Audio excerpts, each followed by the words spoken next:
нийслэлийн өмчид байсан төв цэнгэлт хүрээлэнгийн 51% хулгайд алдагдсан байсан. Урт цагааныг сүүлийн 15-6 жил огт одоо төрөөс төлөлгүй хэсэг хүмүүс ашигладаг, гардггүй, төрөөсийн төлбөр төлдөггүй ийм байдалтай байсан.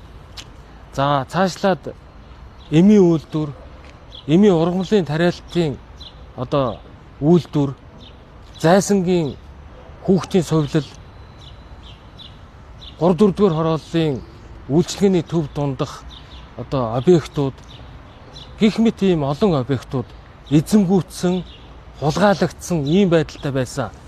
Нийслэл алдагдсан өмч хөрөнгийг эргүүлэн авах ажлыг өнгөрсөн оноос эхлэн хуулийн хүрээнд үе шаттай зохион байгуулсан. Тус ажлын хүрээнд төв цэнгэлдэх хүрээлэн болон урт цагааныг нийслэл өөрийн өмчлөлтөө 100% эргүүлэн авч тогтчлтын ажлыг хийсэн юм. Харин 3-4 дугаар хороололд байрлах шуудангийн 24 дугаар салбар буюу гар утас судалгааны төвийн барилгын 1-р давхрын 198 м2 талбай, баруун сэлб үйлчилгээний төвийн Ж блокийн 100 жиг урт байрлах Улаанбаатар радио компанид хамаарах нийт 1222 м2 талбай, уламжлалт ангаах ухааны элэг судлалын клиник төвийн харьяа эмийн үйлдвэрийн барилгын 3150 м2 талбайг тус нийслэл өмчлөлтөө буцаан авч объектуудыг буулган газрыг дуудлах худалдаанд оруулсан. Харин уламжлалт ангаах ухааны элэг судлалын клиник төвийн нийслэл өмчлөлтөө буцаан авсан. Уламжлалт ангаах ухааны элэг судлалын клиник төвийн харьяа богдуул сувилыг буцаан авч эхнэрэн сэргээн засах төв болохоор засварлаж байна.